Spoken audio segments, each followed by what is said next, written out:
แล้วก็มีตอนนี้เพิ่นกินมายากเนอะเอามาเอาปูมาฝากกระเพาะละเสน่ห์การลงบัต้องพอละบัต้องพอละของหุ่จักเหมือนละนี่คือคนที่เขาอู้ถึงทุกวันเวลาเข้ารายการน้องแอมพัชรียาฟองจันตาคือคนที่ดูแลสถานีวิทยุของวิทยาลัยสงฆ์นครลำปางวันนี้น้ำมันลดมดกลางตังนะไฟจะเติมน้ำมันให้ลูกสาวก็มาเนอะแล้วก็น้องนัทสถาพรสุตาคำเขาเข้ารายการเขาจะอู้ถึงทุกวันถ้าบ่มีละออนมูนี้ลำบากติสถาโทรไปอาจารย์เพลงแหบเมาะต้องโทรไปหาเขากินข้าวอยู่ก็ต้องซัวนะคือละออนมูนี้เนาะที่อยู่เบื้องหลังเนอะสถาตอนนี้อันนี้น้องไอ้ลูกเน้นไอ้ตอนนี้จะบวชเดือนอย่างก็พฤศจิกาครับผมเดือนพฤศจิกาจะเป๊กเป็นตู้เจ้าเนอะอีแม่ถ้าเจ้าหอมที่เปิ้นฝั่งหอมเตื้อหอมที่เฮาก่อนเดือนพฤศจิกาเขาจะกำไว้ให้เปิ้นแล้วก็นี้ก็ตอนนี้ไปลดความอ้วนมาไปเชียงตุงมาผอมดท่านเสน่ห์การหลงเนาะก็เดี๋ยวก็จะได้อูได้จากกับศรัทธาญาติโยมตัวตอนนี้มีลูกขุนน้องเจ้าขุนอยู่ไหนลูกศิษย์ของหลวงพ่อคนวังเหนือเป็นชมรมผู้สูงอายุนะบัดเดียวก็เท่ากับว่าเป็นประธานน่ะเพราะเป็นคนที่ชมรมผู้พิการชมรมผู้พิการภาคอำเภอวังเหนือซ้อปัจจัยซ้อสตังจ่วยกับชมรมคนพิการอำเภอวังเหนือเนาะวันนี้มานี่แต่ก่อนจะเข้าพิธีก็เดี๋ยวฮือเพลงเดียวนะเวลามันมีนักตั้งบนเพิ่นเตรียมไว้แล้วล่ะฮือน้องเจ้าขุนเหี่ยเพลงแล้วก็กำนันจะฮือครูบาอาจารย์เพิ่นได้อู้ได้จ่ายอย่างแล้วก็เดี๋ยวจะเข้าพิธีเพิ่นจะมีนี้อยู่เนาะตั้งบนลองเปิดเจ้าขุนมาก่อนว่าเอาตังค์เถอะเวลามีน้อยมาหาหลวงพ่อก่อนเข้าใจลูกบ่เอาตังค์เถอะบ่เอาเถอะจะตังค์บ่เอาวันนี้มาหาหลวงพ่อก่อนมาให้ลูกพ่อก่อนเดี๋ยวก่อนนี่ลูกมาเข้าใจมาลูกตั้งบนเปิดได้เลยเนอะเพราะว่าเวลามีน้อยขออนุญาตเซฟเวลากรรมดูแลลูกบ่าวยิมเนอะลูกมาตั้งบนพร้อมแล้วก็เปิดเงินเนอะก็เดี๋ยวจะเข้าพิธีก็อยู่ที่อำเภอวังเหนือเนาะต่อที่งานศพตอนนี้ป่อไปอยู่และป่อที่อุปถัมภ์เปิ้นประธานชมรมผู้พิการอำเภอวังเหนือได้เสียชีวิตไปตอนนั้นท่านอาจารย์ใหญ่ของเขาก็ไปเป็นประธานให้เปิ้นเนาะตอนนี้พร้อมแล้ว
กำไม้บนบะฮื้อของกาสระ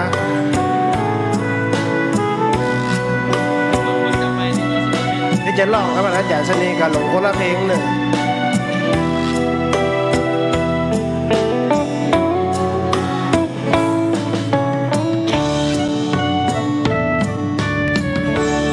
ได้ไม่ชมรมหัวพิการหัวเนื้อไม่นานเจ้าคุณตันทุนรามีหัวจาไพเราะสนอด้วยเสียงดนตรีจึงมีวันนี้ วันที่ทุกคนได้ฟัง เก็บออมเก็บเงินทุกคนหยิบยืมแต่คุณสำคัญช่วยเหลือกันพิการมากมาย ช่วยแม่คุณเยียสร้างสักครั้งคุณเยียผ่อนคลายแสนมีความหมายเจ้าคุณได้กตัญญูชีวิตต้องสู้กับครูพร่ำสอน แม้กินน้ำนอนมีความที่เหลี่ยมต้นสู้ทนฟันฝ่าคำจาสายตาผู้คนเข้าใจไม่สนก้าวไปด้วยใจเปี่ยมคุณตั้งใจก้าวไปด้วยใจเด็ดเดี่ยวใจคุณคนเดียวคนพิการหวังได้พึ่งพาจะใช้น้ำเสียหาเลี้ยงครอบครัวภายหน้าต่อรักษาคนพิการตลอดไป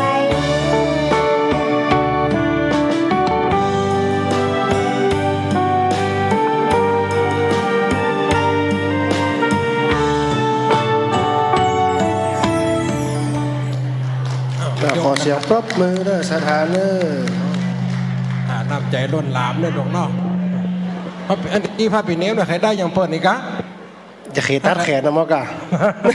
ถ้าใครได้ยังเปิดเอาแขนออกอย่างข้างเนาะ โอ้ถ่ากะครับ เอาแขนตะกี้งูนี่พอเหรอ โอ้ว่าให้เปิ้นพอเดี๋ยวเก่านะ เดี๋ยวมันเริ่มผอมละ ครับไหวสาครูบาอาจารย์นะครับนักจัดรายการพระนิสิตทุกรูปนะครับเนิ่นและขอเจริญพรบรรดาอีปอยอีแม่นักฟังรายการ106.50แล้วก็คืนสีขาวเพื่อเช้าประชานะครับเนิ่นตังเชียงใหม่แต่กี้ฟังรายการเปิดไล่สดนะดังสถานีฟังมาในรถเมื่อกี้กับพิธีกรหลายได้ยินว่า3-4รถตู้น่ะลูกจากเชียงใหม่มาหน่อยอีปอยอีแม่เนาะ ครับ วันนี้ก็ซึ่งว่าเป็นบุญของประจำปีก็ว่าได้นะเอาเป็นเน้นเนาะ กิจกรรมหล่อเตียนแต่ว่านี่ไหวครู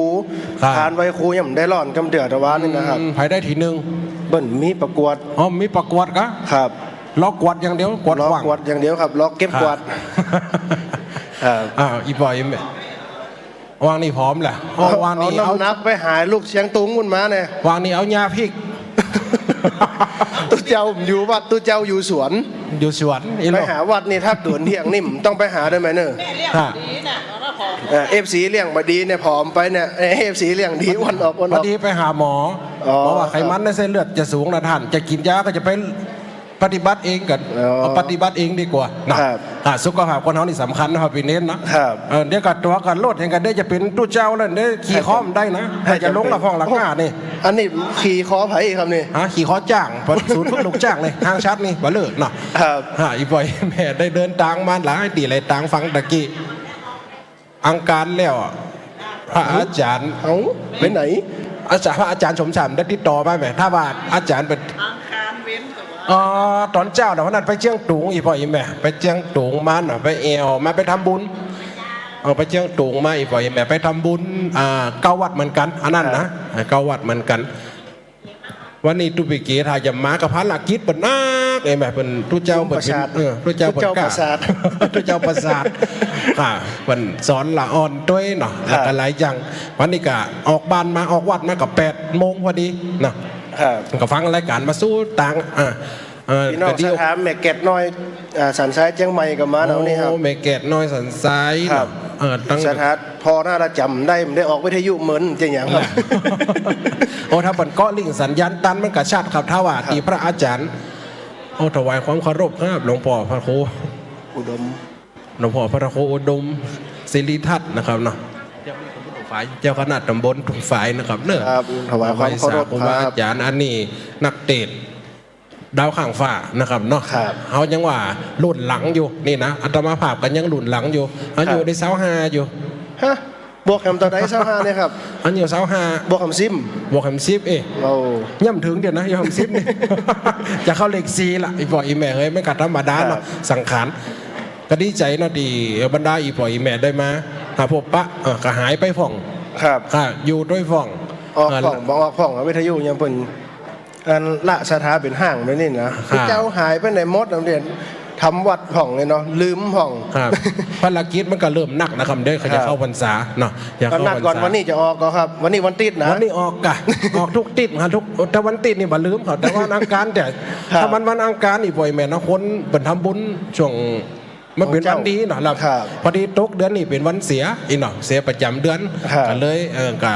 มีโอกาสได้ออกประจำเนาะ ครับ ครับมันได้อีปอยเมตที่เปิ่นมาหลายโพหลายท่านหลายคนอาจจะได้จำหน้าได้ก็มีที่จำน้ำได้ก็มีเพราะว่าคนหนักพอคนคนเดียว แม่นครับ อย่างเขานี่คนคนเดียวพอคนหลายนี่พอมันกุ้มนะครับ ถ้าอีปอยแม่ป้านในกระตักด้วยอิโลถ้าไปในกระติ้วสามากไว้ด้วยนั่นน่ะ ถ้าติวสามากนี่แม่นนะอันนั้นเสน่ห์กาหลงของแต่ถ้าวันใดมันติวสามากนี่มันใจเนอะ จะซุปมามั่มดันสักคำแต่เจ้า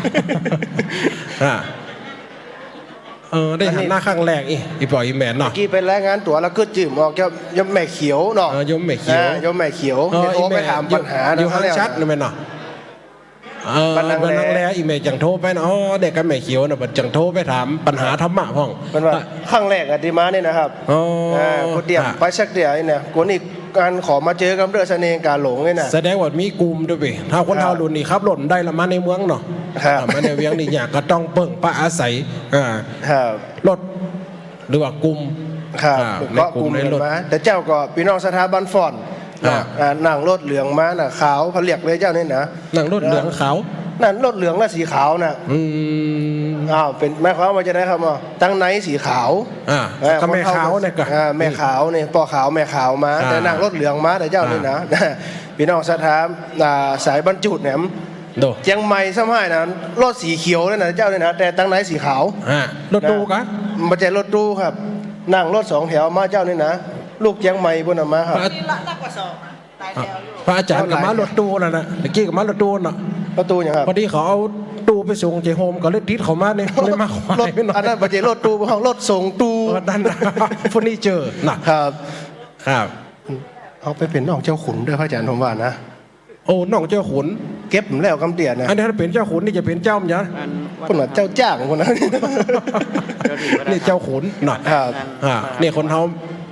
ได้เป็นสู้นะเราออนคน ครับ หันก็ เด็กสู้ ได้ ชี ค วิ ลิ ต ปใน YouTube ของใน TikTok ของ ครับ จังหันคนติดตามโอ้เป็นหมื่นเหมือนกันนะ แล้วพระอาจารย์คนที่ตามต่อได้ครับ เขาไปมีอย่างไรติดตามให้ยังไม่พอเขานี่เนาะ มี3 คนครับเนาะ อ๋อ 3 คนเขา วันอังคารจะได้มีเพิ่มมารายการ3ธรรมาส สามธรรมาสของ 3 คนครับเนาะ ยับเวลากับตันครับทำตันกับยังตีหวานน่ะ ครับ อ่า ตอนนี้เลยเวลามาจัดหนักแล้ว ครับมันจะเข้าพิธีการ เดี๋ยวจะได้ แล้ว เข้า ก็ พิธีครับอาจารย์ก็พร้อมแล้วครับเนาะเดี๋ยวจะได้เข้าพิธี ครับพิธีกรรักไผ่หมดเนาะ ครับอาจารย์ผู้ช่วยศาสตราจารย์นรงค์นะครับเนาะเดี๋ยวจะได้เข้าสู่พิธีในการรอเตียนของวิทยาลัยสงฆ์นครลำปาง ครับเป็นว่าทำบุญไว้เตอะมันบ่สูญหายเพราะว่า ครับ ตกสูญซ้ายบ่หายเตะหญ้านี่ ครับ จะเป็นพระอันนี้พระละอันนี้สงส์ต่อไปวันหน้าพ่อแม่ทำบุญฝากไว้ ครับ ถ้าว่าฝากบุญกินบุญทานบุญใจเนี่ยก็ย่อมจะได้ถึงนิพพานเขาพาธนาไว้โลก ครับ เอาถึงนิพพานอย่างเดียวแล้วพองกับพาธนาเป็นเทวบุตรเทวดา ครับ เป็นเทวบุตรเทวดาเป็นได้ก็เป็นได้แต่เทวบุตรเทวดาเนี่ยใครเป็นมนุษย์ใครเป็นคนเพื่อมาสร้างกุศลอย่างอีปอยอีเมหันเนี่ยศีลทานภาวนานี่ ครับ 3อย่างอันนี้โหนทางแห่งการสร้างผลบุญวันนี้อีปอยอีเมนี่สละทรัพย์มาหนึ่งผู้จัดเทียนแวนละหันนะครับ เทียนแวน ธรรมจักร12ราศี ครับ แล้วพระปีแล้วเกิดราศีหยัง อ่า เบิ่งยังนี่ เปิงลิงเปิงบอกครับ เอาเบิ่งบอก แต่ คน ตัว เรียก ยัง ว่า จ้าง ปีสัน ครับปีสันครับ ถ้าวันน่าตำราน่าจะเปิงจ้างวันนี้เนี่ยนะปีใกล้ เข้ามาด้วยกันนะครับวันเนี้ย นี่เป็น12ราศีเนาะมี ครั หั บ นมดเนาะใจเป่านีเมาสีใสสง่าเม็ดสันเหล่าเซตไก่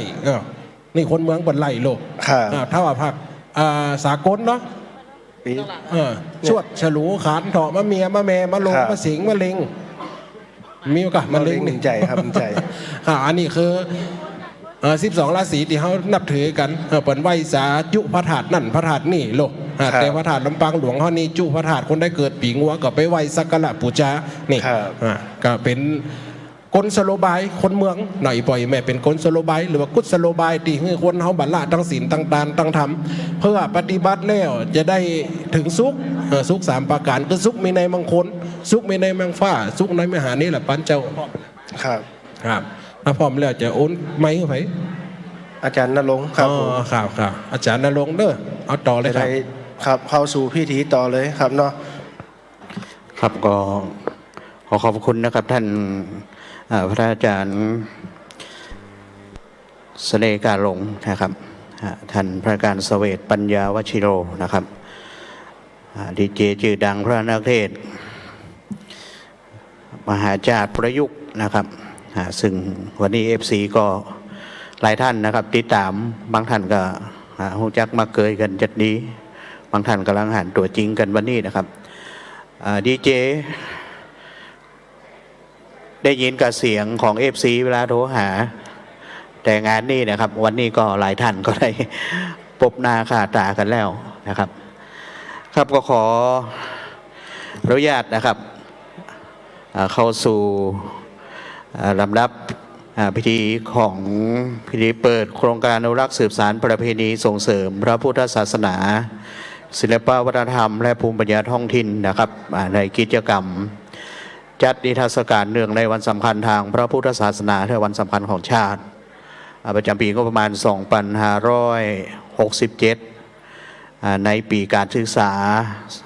2567 นะของวิทยาลัยสงฆ์นครลำปางนะครับซึ่งวันนี้นะครับก็ได้รับเกียรติจากส่วนราชการต่างๆนะครับประกอบไปด้วยท่านปลัดธาดาสุพัฒน์กุลนะครับปลัดอำเภอกอขาปฏิบัติราชการแทนท่านนายอำเภอกอขานะครับซึ่งวันนี้ท่านนายอำเภอกอขาท่านติดราชการในเรื่องของโครงการทูบีนัมเบอร์วันที่กรุงเทพมหานครนะครับจังหวัดลำปางหลายอำเภอนะครับก็ได้ส่งโครงการเข้าไปร่วมนะครับและขอต้อนรับท่านพันทิพย์เหล่าวัฒนพงศ์นะครับจากสำนักงานวัฒนธรรมจังหวัดลำปางซึ่งวันนี้ได้รับเป้าหมายจากท่านวัฒนธรรมจังหวัดลำปางคือมาร่วมเป็นเกียรติในพิธีเปิดโครงการในวันนี้นะครับและขอต้อนรับท่านสจ.กฤษณวัฒน์ประสานนะครับสมาชิกสภาองค์การบริหารส่วนจังหวัดลำปางเขตอำเภอเมืองปานนะครับได้รับเป้าหมายจากท่านนายกตวงรัตน์โลสุนทรนายกองค์การบริหารส่วนจังหวัดลำปางคือมาร่วมเป็นเกียรติในพิธีเปิดโครงการของวิทยาลัยสงฆ์นครลำปางในวันนี้นะครับซึ่งวันนี้นะครับทางส่วนราชการนะครับดังได้นำเรียนกับท่านผู้มีเกียรติไปแล้วนะครับในส่วนของภาคของคณะสงฆ์นะครับก็วันนี้ก็ได้รับการเข้าร่วมงานนะครับก็ในเมตตาของหลวงพ่อพระครูอุดมศิริทัตน์นะครับเจ้าคณะตำบลทุ่งฝายเจ้าวาดวัดศรีภูมิมาหรือว่าวัดตาสมปอยนะครับวันนี้ก็เป็นหนึ่งในพระนักจัดรายการของFM 106.50 เมกะเฮิรตซ์ของวิทยาลัยสงฆ์นครลำปางนะครับแล้วก็หลายท่านนะครับพระนักจัดรายการหลายท่านได้เข้าร่วมกิจกรรมโครงการในวันนี้ครับบัดนี้ก็ได้เวลาสมควรแล้วนะครับขออนุญาตนำทุกท่านเข้าสู่พิธีเปิดโครงการอนุรักษ์สืบสานประเพณีส่งเสริมพระพุทธศาสนาศิลปะวัฒนธรรมและภูมิปัญญาท้องถิ่นในกิจกรรมจัดนิทรรศการเนื่องในวันสำคัญทางพระพุทธศาสนาและวันสำคัญของชาติประจำปีงบประมาณ 2567 ภายใต้กิจกรรมหล่อเทียนพรรษาและถวายผ้าอาบน้ำฝนขออนุญาตนะครับประกอบพิธีเพื่อให้มันกลับเข้ากับบรรยากาศขอใจภาษากำเมืองบ้านเฮานะครับนะว่าวันนี้บเป็นทางการเยอะนะครับ เพราะนั้นก็ขออนุญาตนำเนินรายการในส่วนของการใช้ภาษาพื้นเมืองของเฮานะครับบัดนี้ได้เวลาสมควรแล้วนะครับวันนี้กับผมผู้ช่วยศาสตราจารย์ณรงค์ปัดแก้วนะครับอาจารย์ประจำหลักสูตรพุทธศาสตร์บัณฑิตสาขาวิชาพระพุทธศาสนาได้รับมอบหมายจากท่านผู้อำนวยการท่านพระอาจารย์พระมหานุพดลสุวรรณเมธีเจ้าคณะอำเภอวังเหนือผู้อำนวยการวิทยาลัยสงฆ์นครลำปางคือทำหน้าที่ศาสนาพิธีกรในการดำเนินโครงการอนุรักษ์สืบสานประเพณีส่งเสริมพระพุทธศาสนาดังได้นำเรียนไปแล้วนะครับปัจจุบันก็ขออนุญาตกราบพระธนาท่านพระอาจารย์พระมหานุพดลสุวรรณเมธีนะครับ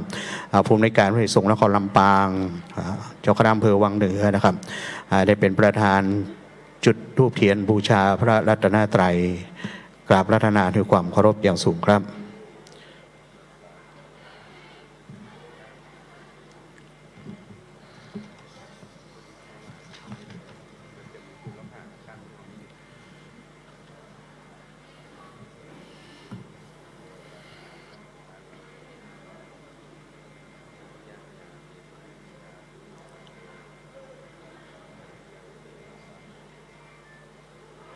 ขออนุญาตกราบนิมนต์และเรียนเชิญท่านทุกท่านนะครับได้โปรดยืนขึ้นนะครับ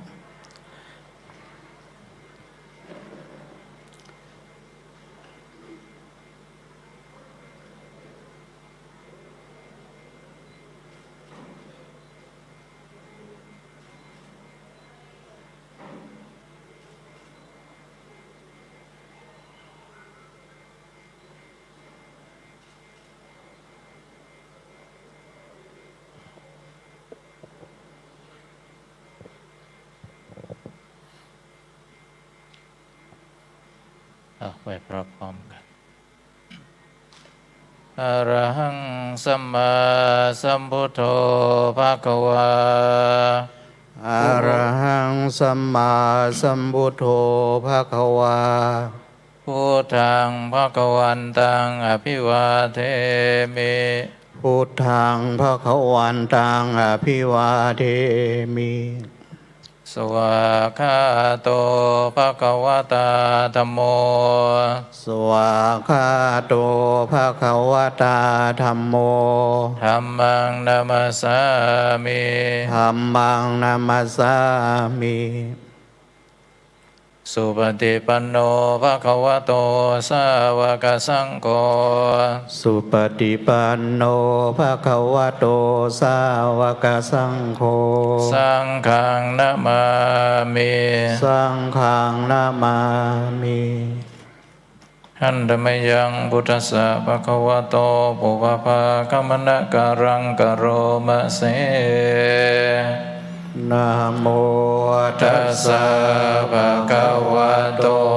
อะระหะโตสัมมาสัมพุทธัสสะนะโมตัสสะภะคะวะโตอะระหะโตสัมมาสัมพุทธัสสะนะโมตัสสะภะคะวะโตอะระหะโตสัมมาสัมพุทธัสสะ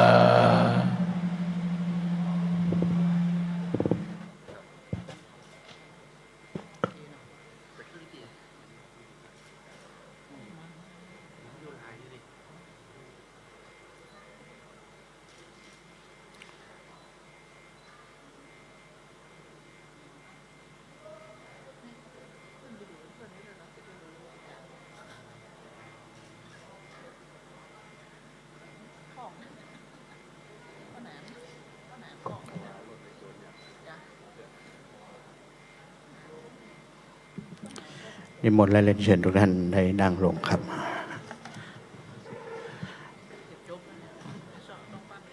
ครับวันนี้นะครับก็ขอกราบท่านพระอาจารย์ผู้ช่วยศาสตราจารย์พระครูสิริธรรมบัณฑิตรองผู้อำนวยการฝ่ายวิชาการผู้อำนวยการหลักสูตร พุทธศาสตร์มหาบัณฑิตสาขาวิชาพระพุทธศาสนาได้กล่าวถวายรายงานถึงวัตถุประสงค์ของการจัดกิจกรรมขอกราบนิมนต์ด้วยความเคารพอย่างสูงครับ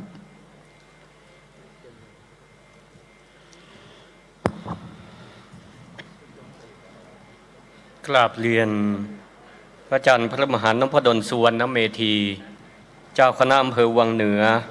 เจ้าวาดวัดบรรพตสถิตผู้อำนวยการวิทยาลัยสงฆ์นครลำปางที่เคารพกระผมพระครูสิริธรรมบัณฑิตผู้ช่วยศาสตราจารย์ด็อกเตอร์รองผู้อำนวยการฝ่ายวิชาการ ในนามคณะกรรมการดำเนินงานของโครงการอนุรักษ์สืบสารประเพณีส่งเสริมพระพุทธศาสนาศิลปวัฒนธรรมและภูมิปัญญาท้องถิ่นกิจกรรมจัดนิทรรศการเนื่องในวันสำคัญทางพระพุทธศาสนาและวันสำคัญของชาติประจำปีงบประมาณ 2567 ของวิทยาลัยสงฆ์นครลำปางมหาวิทยาลัยมหาจุฬาลงกรณราชวิทยาลัยขอกราบขอบพระคุณพระอาจารย์พระมหานพดลสุวรรณเมธีที่ได้กรุณาให้เกียรติมาเป็นประธานในพิธีโครงการอนุรักษ์สืบสารประเพณีส่งเสริมพระพุทธศาสนาศิลปวัฒนธรรมและภูมิปัญญาท้องถิ่นประจำปีงบประมาณ 2567 ของวิทยาลัยสงฆ์นครลำปางในวันนี้ด้วยวิทยาลัยสงฆ์นครลำปางมหาวิทยาลัยมหาจุฬาลงกรณราชวิทยาลัยได้ตระหนักถึงความสำคัญของพระพุทธศาสนาและวันสำคัญของชาติโดยเฉพาะวันที่เกี่ยวข้องกับพระรัตนตรัยเช่นวันมาฆบูชาวันวิสาขบูชาวันอาสาฬหบูชาและวันเข้าพรรษาซึ่งในโอกาสนี้ทางวิทยาลัยสงฆ์นครลำปางมหาวิทยาลัยมหาจุฬาลงกรณราชวิทยาลัยได้จัดโครงการจัดนิทรรศการเนื่องในวันสำคัญทางพระพุทธศาสนาโดยมีการจัดกิจกรรมวันสำคัญทางพระพุทธศาสนาในวันนี้ซึ่งมีกิจกรรมหล่อเทียนพรรษาถวายเทียนพรรษาและถวายผ้าอาบน้ำฝนซึ่งในโครงการมีวัตถุประสงค์ดังต่อไปนี้ 1. เพื่อเผยแผ่ประวัติความเป็นมาของวันสำคัญทางพระพุทธศาสนา 2. เพื่อทนุบำรุงพระพุทธศาสนาและอนุรักษ์วัฒนธรรมประเพณีเนื่องในวันสำคัญทางพระพุทธศาสนาและวันสำคัญของชาติ 3. เพื่อสร้างเครือข่ายความร่วมมือกับภาคประชาชนด้วยด้านการเป็นผู้นำในการทนุบำรุงศิลปวัฒนธรรมซึ่งโครงการมีลักษณะกิจกรรมดังนี้ 1. กิจกรรมจัดวันสำคัญทางพระพุทธศาสนาซึ่งวันนี้ได้จัดงานวันอาสาฬหบูชาและวันเข้าพรรษาโดยการดำเนินงานจัดกิจกรรมมีการประกอบพิธีหล่อเทียนพรรษาถวายเทียนพรรษาและผ้าอาบน้ำฝนแด่พระสงฆ์ของวิทยาลัยสงฆ์นครลำปางที่ได้ศึกษาในระดับอุดมศึกษาโดยการจัดกิจกรรมในครั้งนี้ได้รับความร่วมมือจากคณะสงฆ์นักเผยแผ่จังหวัดลำปางส่วนงานราชการองค์การบริหารส่วนท้องถิ่นกำนันผู้ใหญ่บ้านในเขตอำเภอเกาะคาสถานศึกษาภาคเอกชนและภาคประชาชนองค์กรสมาคมต่างๆในเครือข่ายวิทยุคลื่นสีขาวเพื่อชาวประชาภาคเหนือสถานีวิทยุเพื่อการศึกษาวิทยาลัยสงฆ์นครลำปาง FM 106.50 เมกะเฮิรตซ์และพุทธบริษัทที่ร่วมฟังสถานีวิทยุเครือข่ายขึ้นสีขาวเพื่อชาวประชาและเครือข่าย FM 106.50 เมกะเฮิรตซ์พร้อมทั้งคณาจารย์เจ้าหน้าที่และนิสิตที่ได้ให้การสนับสนุนรับเป็นเจ้าภาพแผ่นเทียนพรรษาผ้าอาบน้ำฝนและเป็นเจ้าภาพถวายภัตตาหารถวายพระภิกษุสามเณรเจ้าภาพอาหารโรงทานน้ำดื่มเพื่อรับรองแขกผู้มีเกียรติที่มาร่วมงานในวันนี้และในวันนี้ก็ได้รับเกียรติจาก อำเภอเกาะคาและวัฒนธรรมจังหวัดลำปาง องค์การบริหารส่วนจังหวัดลำปางได้เข้าร่วมพิธีในวันนี้ บัดนี้ได้เวลาอันเป็นสมควรแล้วกระผมขอกราบเรียนท่านประธานในพิธี ได้กรุณากล่าวเปิดโครงการอนุรักษ์สืบสานประเพณีส่งเสริมพระพุทธศาสนาศิลปวัฒนธรรมและภูมิปัญญาท้องถิ่นประจำปีงบประมาณ 2567 และได้นำพุทธศาสนิกชนหล่อเทียนพรรษาและถวายผ้าอาบน้ำฝนเป็นลำดับต่อไปกราบเรียนมาด้วยความเคารพอย่างสูง ขอถวายความเคารพพระเถรานุเถระทุกรูปนะก็หมายมีท่านหลวงปู่พระครูปฏิภาณธรรมทินนะวัดพระธาตุจอมพออำเภอเวียงปะเป้าจังหวัดเชียงราย อาจารย์พระครูอุดมศิริทัศน์เจ้าคณะตำบลทุ่งฝายวัดศรีภูมิมา ท่านพระครูสิริธรรมบัณฑิตรองศาสตราจารย์ดร.วัดมิ่งเมืองมูลรองผู้อำนวยการวิไลสงฆ์นครลำปางฝ่ายวิชาการพระนิสิตทุกรูปขอเจริญพรหัวหน้าส่วนราชการซึ่งก็มีท่านปลัดธาดาสุภักกุลปลัดอำเภอเกาะคาปฏิบัติหน้าที่ราชการแทนท่านนายอำเภอเกาะคาคุณโยมพันทิพย์เผ่าพัฒนพงศ์ผู้แทนวัฒนธรรมจังหวัดลำปางท่านสจ.กฤษณวัฒน์ประสานผู้แทนนายกอบจ.ลำปางคณะครูบาอาจารย์คณาจารย์นิสิตคฤหัสถ์แล้วก็ศรัทธาสาธุชนทุกท่านวันนี้ก็รู้สึกดีใจปราบปลื้มใจที่เราพุทธบริษัทในหลายภาคส่วนในหลายพื้นที่วันนี้ทางบ้านเมืองคณะสงฆ์ก็มีกิจกรรมที่พร้อมกันที่เกี่ยวกับศาสนาที่เกี่ยวกับพระมหากษัตริย์ในส่วนจังหวัดลำปางหัวหน้าส่วนราชการก็จะไปร่วมพิธีอุปสมบทถวายเป็นพระราชกุศลเนื่องในวโรกาสพระชนมพรรษาครบ6 รอบ 72 พรรษาของพระบาทสมเด็จพระวชิรเกล้าเจ้าอยู่หัวรัชกาลที่10จำนวน90 กว่าคนนะวันนี้ก็หัวหน้าส่วนในส่วนราชการก็จะไปพร้อมกันที่วัดพระแก้วดอนเต้าสุชาดาราม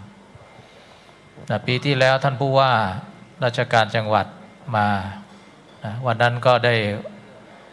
เจอท่านในงานเสกน้ำศักดิ์สิทธิ์พระพุทธมนต์ศักดิ์สิทธิ์ที่วัดพระแก้วก็ได้คุยกับท่านผู้ว่าท่านก็บอกว่าหัวหน้าส่วนคง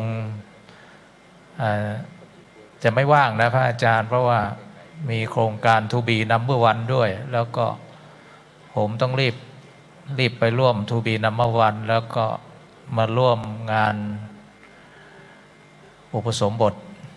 เพื่อถวายเป็นพระราชกุศลด้วยดังนั้นก็ได้แจ้งท่านไปก็ขออนุญาต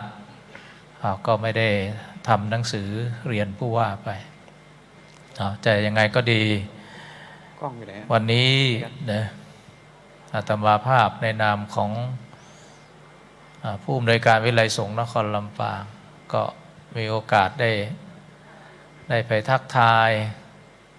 กับศรัทธาญาติโยมแล้วก็ทักทายกับครูบาอาจารย์ก็ดีใจที่เราครอบครัวคลื่นสีขาวเพื่อชาวประชานะพวกเราถึงแม้อาทิตย์ที่แล้วเราไปกันที่วัดพระธาตุจอมพอจังหวัดเชียงราย นะต้องขอกราบ ขอโทษหลวงพ่อนะหลวงปู่ดอยนะเพราะว่านี่แหละงานวัดพระอาจารย์ท่านไม่เคยขาด งานวิไลสงฆ์ท่านไม่ขาดนะเกื้อกูลพระลูกพระหลานวันนั้นหลวงปู่มีงาน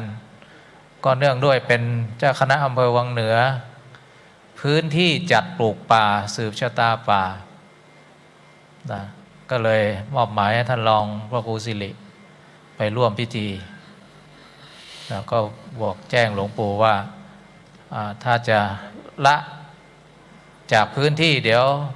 พระในพื้นที่ก็ตำหนิ โดยตรงในใจว่าละทิ้งพื้นที่ตัวเองเห็นความสำคัญที่อื่นดีกว่าพื้นที่ตัวเองก็เลยแจ้งหลวงปู่ไปนะฝากพระครูสิริแล้วก็น้องแอมไปว่าติดงานสืบชะตาป่าแล้วก็ตั้งใจไว้ว่าไม่ได้ไปร่วมตอนเช้ากะว่าจะเพลเสร็จไปเอามาทางจังหวัดที่วัดพระแก้วทำพิธีเสกน้ำพุทธมนต์ศักดิ์สิทธิ์ทุกจังหวัด77จังหวัดเพื่อจะไปร่วมในพิธีหลวงในวันที่28วันเฉลิมพระชนมพรรษาจังหวัดลำปางจัดที่วัดพระแก้วทางผู้จัดงานได้นิมนต์พระอาจารย์ไปเจริญพุทธมนต์ด้วยก็ต้องรีบกลับอีกก็เลยเป็นเหตุไม่ได้ไปร่วมงานของหลวงปู่ดอยที่วัดพระธาตุจอมพอท่านก็มีเมตตาไม่ใช่มาให้กำลังใจพระลูกพระหลานอย่างเดียวนะท่านก็นำโรงทานไอศครีมอะไรมาด้วยแล้วก็เมื่อกี้ไปทักทายโยมนะที่มาจากเชียงใหม่นะก็ที่สันทรายนะนำโดยเจ๊อย่างก็เจ๊หมวยเจ๊อย่างก็เจ๊หมวยอันนี้ก็เป็นเจ้าของตลาดด้วยนะก็ไปนี่แหละได้ปาคุยกับญาติโยมมาไปหมดพระอาจารย์กิจกรรมธรรมสัญจรขบวนรถด่วนของพี่น้องชาวจังหวัดเชียงใหม่เนี่ยยิ่งใหญ่มากจัดได้ยิ่งใหญ่แต่ก่อนเนี่ยอาตมาอยู่วัดชัยมงคลเชียงใหม่ก็เคยไปร่วมขบวนการนี้เขาเรียกว่าขบวนรถด่วนนะซึ่งเป็นของพุทธสมาคมชมรมกลุ่มหนุ่มสาวบ้านเมืองทั้งหน่วยงานคนเป็นไปแต่ละที่เป็นหมื่นนะเป็นหลักพันไม่ต่ำกว่า5-6 พันเป็นหมื่นขาวนะก็เห็นแล้วทึ่งนะที่ตอนนั้นไปอยู่วัดชัยมงคลปี36นะ20 กว่าปีโครงการนี้ยังอยู่เนี่ยเห็นญาติโยมเขาบอกว่าไปหมดอะโครงการขบวนรถด่วนเดี๋ยวนี้รู้สึกว่าจังอำเภอที่ขยายไปอำเภอสารพีนะเป็นที่โด่งดังที่ต่อยอดขยายไปอันนี้ก็เป็นครอบครัวของพวกเราที่ไม่ทิ้งกันเนาะเราทั้งหลายได้จากต่างวัดนะและต่างอำเภอเยอะแยะนะดังนั้นก็รู้สึกดีใจนะปีหนึ่งเราก็มาพบกันที่นี่เป็นงานบุญงานกุศลเป็นงานที่เราเมื่อวานก็ให้ข้อคิดว่าพิธีกรรมเนี่ยมันเหมือนอะไรก็ได้สักอย่างที่มันลำเลียงเมื่อวานได้ยกตัวอย่างกรณีเหมืองแม่เมาะที่คุยกับนิสิตนักศึกษาที่มาไหว้ครูว่าพิธีกรรมไหว้ครูทุกพิธีกรรมศาสนพิธีที่บรรพบุรุษได้ทำมายกตัวอย่างว่ามันเหมือนเหมืองแม่เมาะเรามีสะพานลำเลียงเขาเรียกถ่านหินจากบ่อที่เขาขุดเนี่ยไม่ให้ขาดทำงานตลอด24 ชั่วโมงสะพานเนี่ยแล้วยังไม่พอต้องลำเลียงน้ำดังนั้นที่แม่เมาะนี่จะมีอ่างเก็บน้ำเยอะมากทำไมต้องใช้น้ำกับใช้ถ่านหินเพราะ2 อย่างนี้เป็นปัจจัยสำคัญถ่านหินเอาไปก่อไฟเป็นเชื้อเพลิงเอาไปต้มน้ำเพื่อมันเกิดความร้อนไปดันเครื่องจักรให้ไปเกิดกระแสไฟถามว่าถ้าขาดสายพานถ้าขาดรางลำเลียงน้ำเข้าเครื่องจักรเนี่ยเครื่องจักรมันก็ทำงานไม่ได้ขาดตัวหนุน พอเครื่องจักรทำงานไม่ได้ไฟฟ้าก็ตกขาดหายเหมือนกันพระอาจารย์ก็ได้คุยเมื่อวานว่าการที่เรามีพิธีไหว้ครูมันเหมือนกับลำเลียงความดีงามที่กระตุ้นบางทีเราอยู่ไปอาจจะรู้สึกความเข้มข้นความเคารพนับถือหรือกิจกรรมอะไรก็ได้ความเพียรอะไรก็แล้วแต่ความกตัญญูกตเวทีมันกำลังจะมอดดับเหมือนไฟมันกำลังมอดดับพอได้เติมฟืนไปได้เติมถ่านไปมันก็ลุกโชนขึ้นมาเหมือนกันพลังแห่งศรัทธาพลังแห่งความกตัญญูพลังแห่งสามัคคีที่มันมีอยู่ถ้าเราไม่มีกิจกรรมพวกนี้มันเหมือนไม่ได้เติมเหมือนเครื่องจักรที่โรงไฟฟ้าถ้าไม่มีสายพานลำเลียงถ่านหินถ้าไม่มีท่อน้ำที่ลำเลียงน้ำไปเครื่องจักรถึงจะราคาแพงก็ตามก็ไร้ประโยชน์ก็ไม่สามารถผลิตไฟฟ้าได้เช่นกันพระธรรมคำสอนของพุทธองค์ดีแค่ไหนก็ตามเป็นสัจธรรมแค่ไหนก็ตามถ้าเรามีพิธีพวกนี้ความมีน้ำใจความเสียสละความศรัทธาสติปัญญาก็ไม่สามารถจะได้หล่อเลี้ยงสิ่งเหล่านี้ได้นะอันนี้ก็ได้พูดคุยกับศรัทธานิสิตเมื่อวานนะเช่นกันวันนี้พิธีหล่อเทียนพรรษานะศรัทธาญาติโยมเห็นว่าบางท่านเอาโรงทานมาบางท่านก็เกื้อกูลหนุนนำนอกจากเรารักษาประเพณีอันดีงามแล้วสิ่งทั้งหลายทั้งมวลที่เราเสียสละสามัคคีต่อกันมันนำมาซึ่งการต่อลมหายใจพระพุทธศาสนาได้สนับสนุนกิจการของวิไลสงฆ์วิไลสงฆ์เราก็มีผู้ที่มาศึกษาที่นี่หลากหลายอาชีพหลากหลายวัยแม้แต่เป็นพระเองก็มีทั้งสามเณรตัวเล็กๆมีทั้งพระผู้มาอาวุโสซึ่งได้มารับการศึกษาที่นี่ดังนั้นเราทั้งหลายก็เหมือนกันศรัทธาสาธุชนทั้งหลายที่เรามาช่วยกิจการไม่ได้รับทางตรงไม่ได้มาเข้าศึกษาโดยตรงแต่เรามีวิทยุเพื่อการศึกษาที่สื่อสารเอาครูบาอาจารย์ได้นำธรรมะไปสู่ศรัทธาญาติโยมที่อยู่ในพื้นที่ต่างๆดังนั้นก็เป็นความงดงามของครอบครัวคลื่นสีขาว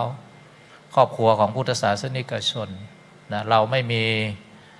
อะไรมาปิดกั้นว่าเราจะทำบุญในวงแคบๆเฉพาะวัดวาอารามของเราตรงไหนที่มันเป็นบุญเราพร้อมที่จะหนุนเสริมพร้อมที่จะไปก่อบุญกุศลให้เป็นประโยชน์แก่ตนเองแล้วก็ประโยชน์แก่ประเทศชาติดังนั้นก็ถือโอกาสได้ปรารภที่เราทั้งหลายได้มากันที่นี่แล้วก็ก่อนจะเปิดแล้วก็ก่อนจะไปร่วมกิจกรรมหล่อเทียนที่ข้างหน้านี้ก็ฝากเป็นข้อคิดพวกเราว่าเทียนนอกจากพิธีกรรมพวกนี้มันมีประโยชน์ต่อลมหายใจได้เกื้อกูลหนุนนำปลุกศรัทธาให้มันต่อเนื่องไม่ให้มอดหายได้ปลูกเรื่องความเสียสละเรื่องความสามัคคีเรื่องความกตัญญูต่อพระศาสนาต่อแผ่นดินต่อครูบาอาจารย์แล้วเนี่ยก็อยากจะถอดรหัสเกี่ยวกับเทียนสิ่งที่เราได้สร้างขึ้น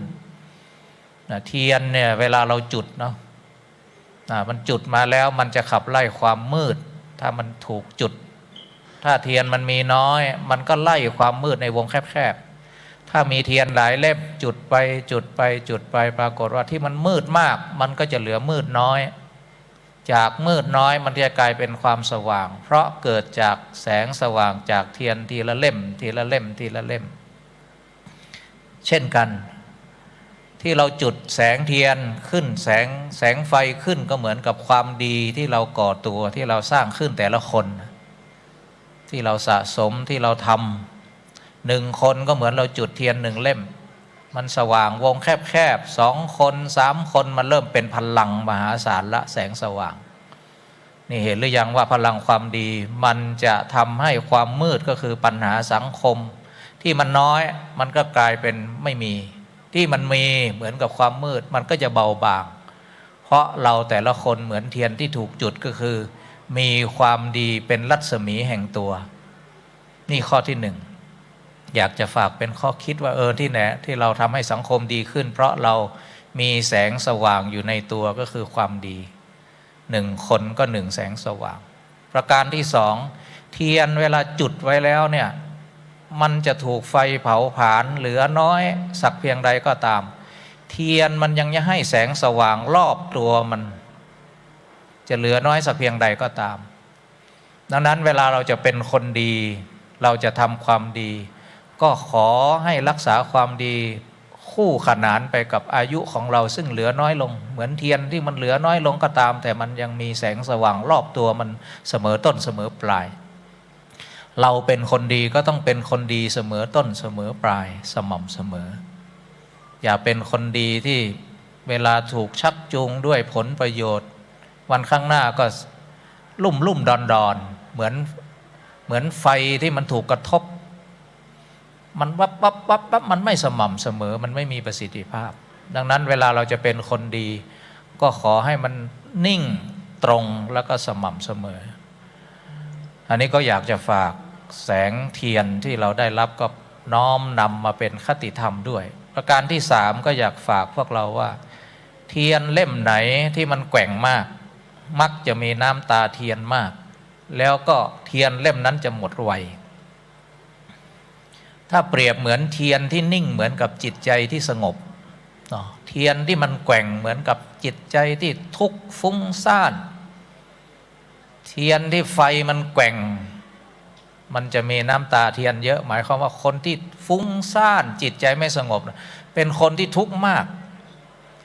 แล้วยังไม่พอที่มันแกว่งนั่นแหละมันส่งผลต่อเทียนทำให้มันหมดไวคนที่ทุกข์มากเครียดมากจิตใจไม่สงบเนี่ยทำให้อายุไขของเราถูกบั่นทอน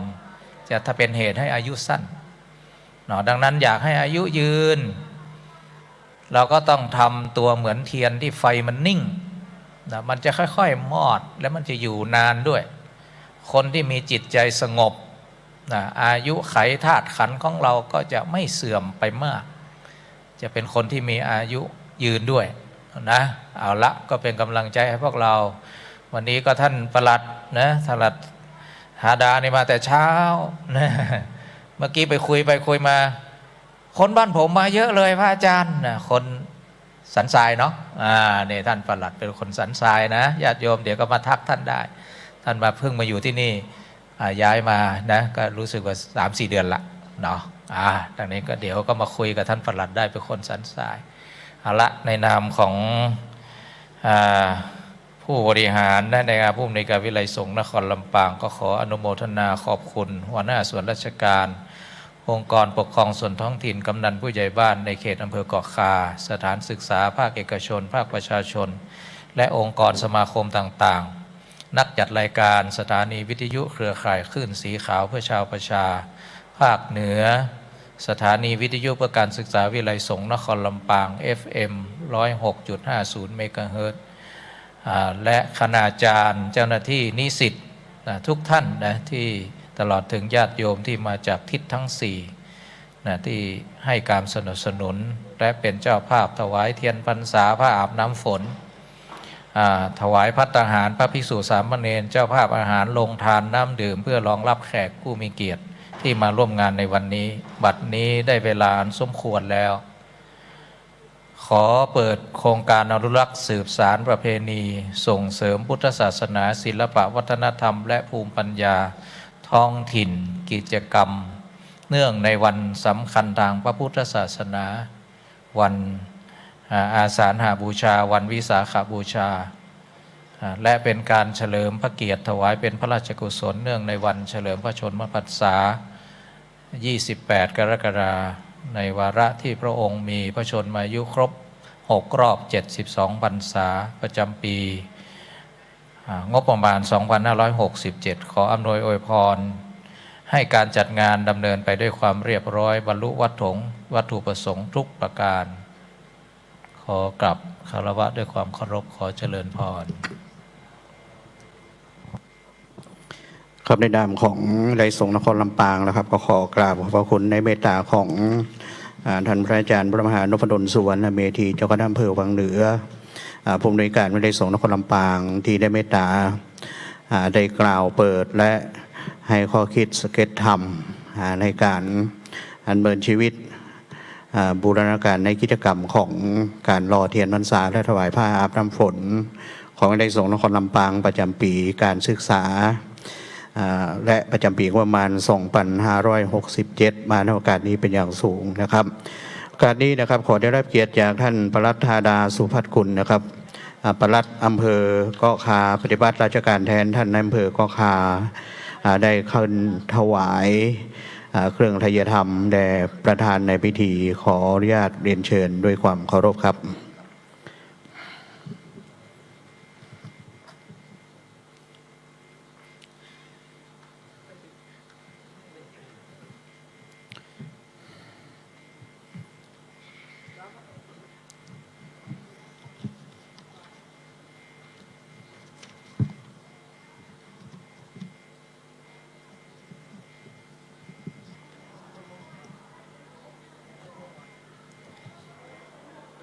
ส่งขึ้นเลยล่ะครับขออนุญาตปรับเวทีนะครับขออนุญาตปรับเวทีขอกำลังนิสิตนะครับช่วยปรับเวทีเรื่องของโต๊ะเก้าอี้นะครับเนาะอันนี้ขอกราบนิมนต์นะครับพระสงฆ์พิธีจำนวน9 รูปนะครับขึ้นบนเวทีนะครับเพื่อจะได้ประกอบพิธีตามกำหนดการต่อไปนะครับซึ่งหลังจากที่พระสงฆ์ขึ้นเวทีเรียบร้อยนะครับก็จะได้สมาทานเบญจศีลเสร็จเรียบร้อยนะครับก็จะได้กราบนิมนต์ประธานฝ่ายบรรพชิตและพระมหาเถระพระภิกษุสงฆ์พระนิสิตได้ร่วมประกอบพิธีหล่อเทียนเสร็จเรียบร้อยนะครับก็จะได้เรียนเชิญท่านประธานฝ่ายฆราวาสและท่านผู้เกียรติฝ่ายฆราวาสตลอดจนถึงศรัทธาสาธุชนฝ่ายฆราวาสตลอดจนถึงนิสิตนะครับได้ร่วมหล่อเทียนพรรษาตามลำดับต่อไปนะครับอานิมนต์พระสงฆ์9 รูปนะครับพระนิสิตนะครับเพื่อจะได้เจริญชัยมงคลคาถาสวดตอนที่เขาประกอบพิธีหล่อเทียนนะครับขออนุญาตเตียนยังไม่ต้องไปเดียวปีนี้ซิด2 ท่านเอาเตียนวางก่อนเดี๋ยวเขาอยู่ไว้เดี๋ยวหับสินกัมเดี๋ยวขาแข็งนะวางกันยืนนั่นเหมือนนะเดี๋ยวหับสินครับเดี๋ยวเขาให้จุดไฟเลยหับสินครับมาแบ่งเดี๋ยวกันจุดไฟก่อนจุดไฟไหมกะเปิดเตียนนะแต่มันเกิมมาแล้วกันเนี่ยขอคุณทวัฒน์นะครับช่วยดูเรื่องของไฟแก๊สนะครับ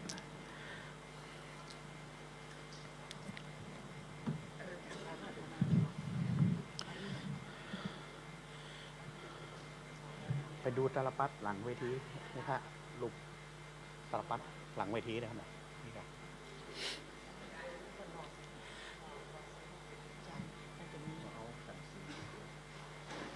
เอาพานไปอันพานสีทองไปเกณฑ์รูปแหลก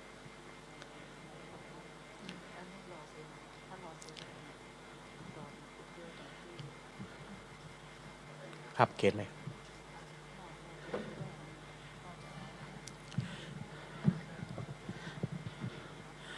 ครับต่อไปขออนุญาตเรียนเชิญฆราวาสทุกท่านนะครับได้สมาทานเบญจศีลพร้อมกันนะครับสาธุมะยังพันเตติสารเนนะสหปัญจศีลานิยาจามาตุติยมปิมายังพันเตติสารเนนะสหปัญจศีลานิยาจามาตาติยมปิมายังพันเตติสารเนนะสหปัญจศีลานิยาจามา นะโมตัสสะภะคะวะโตอะระหะโตสัมมาสัมพุทธัสสะนะโมตัสสะภะคะวะโตอะระหะโตสัมมาสัมพุทธัสสะนะโมตัสสะภะคะวะโตอะระหะโตสัมมาสัมพุทธัสสะ นะโมตัสสะภะคะวะโตอะระหะโตสัมมาสัมพุทธัสสะนะโมตัสสะภะคะวะโตอะระหะโตสัมมาสัมพุทธัสสะนะโมตัสสะภะคะวะโตอะระหะโตสัมมาสัมพุทธัสสะ พุทธังสรณังกัจฉามิ พุทธังสารนังกัจฉามิ ธัมมังสรณังกัจฉามิ ธัมมังสารนังกัจฉามิ สังฆังสรณังกัจฉามิ สังฆังสารนังกัจฉามิ ติยัมปิพุทธังสรณังกัจฉามิ ทุติยัมปิพุทธังสารนังกัจฉามิ ติยัมปิธัมมังสรณังกัจฉามิ ทุติยัมปิธัมมังสารนังกัจฉามิ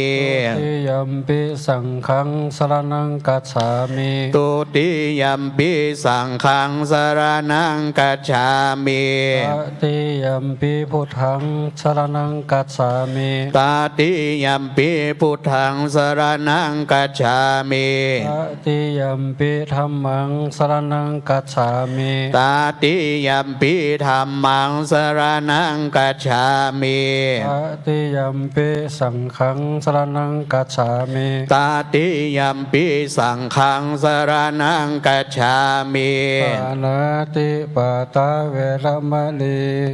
สิกขาปะทังสมาธิยามิ ปานาติปาตาเวรมณีสิกขาปะตังสมาธิยามิ อาทินนาทะละเวรมณี